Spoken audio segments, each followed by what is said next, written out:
एक समय की बात है, राजधानी दिल्ली में करण अपनी पत्नी प्रीता और साली सृष्टि के साथ रहा करता था, जिसकी यह शादी लव मैरिज थी। हालांकि दोनों के परिवार वालों में से कोई भी इस शादी से खुश नहीं था, पर सृष्टि ने उनकी शादी करवाने में पूरा सपोर्ट किया था। इसलिए करण के लिए अपनी ये साली साहिबा बेहद ही ज्यादा लाडली थी, जो पिछले 1 महीने से अपनी दीदी और जीजा के घर में ही रह रही थी।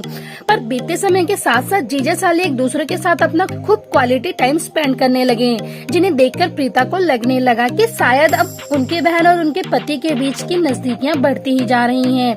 कहीं ऐसा न हो जाए कि आने वाला समय में उसे अपनी बहन के खातिर अपने ही पति से तलाक लेना पड़े। इसलिए प्रीता ने अपने पति और बहन पर नजर रखनी शुरू कर दी थी। सृष्टि जहाँ कहीं जाती, करण को भी अपने साथ लेकर जाती थी। इसी तरह एक बार जब सृष्टि शॉपिंग मॉल के लिए गई और उसने खुद को पिकअप करने के लिए अपने जीजा को बुलाया, तब उसके पीछे पीछे प्रीता भी वहाँ पहुँच गई थी, जहाँ उसने छुप छुप कर देखा कि दोनों साथ में पानी पूरी खा रहे थे और एक दूसरे को भी खिला रहे थे। ये सब देखकर प्रीता निराश हो जाती है और अपने घर वापस लौटकर आ जाती हैं। कुछ देर बाद जब उसकी बहन और पति वापस लौटते हैं, तभी वो खुद को रोक नहीं पाती और तुरंत अपनी बहन पर गुस्सा करते हुए कहती है कि तू यहाँ हमारा रिश्ता तुड़वाने आई है ना?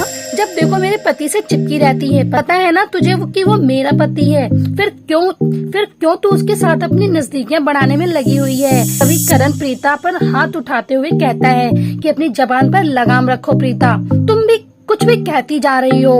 अरे हम दोनों के बीच एक बहन भाई जैसा रिश्ता है, भले ही इस रिश्ते को जीजा साली का नाम दिया गया है, लेकिन तुम्हें पता नहीं है तुम्हारी बहन हर साल मुझे राखी कुरियर करती है और मैं उसे हर राखी के त्योहार में गिफ्ट भी देता हूँ। हमारे बीच सिर्फ एक बहन भाई जैसा रिश्ता है और इस रिश्ते में इतनी सच्चाई है कि इसका प्रूफ देने की हमें कोई जरूरत नहीं है। शायद तुमने जो हमारे बीच की नजदीकियाँ देखी वो गलत नजरों से देखी है। अगर फिर भी तुम्हें हमारी इस बात पर विश्वास नहीं है तो ना सही। करण की बातें सुनकर प्रीता हैरान रह गई थी। तभी वो अपने बहन और पति से माफी मांगते हुए कहती है कि अरे मुझे माफ कर दो, मैंने इतने पवित्र रिश्ते में पता नहीं क्या क्या इल्जाम लगा दिए, मैं तो माफी के काबिल भी नहीं हूँ। और यही कहकर प्रीता जोर जोर से रोने लगती हैं। तभी सृष्टि अपनी बहन को चुप करवाते हुए कहती हैं कि अरे दीदी चुप हो जाइए, कोई बात नहीं है, गलती तो सबसे होती है, शायद हम दोनों के रिश्ते से ऐसा लगना लाजमी था।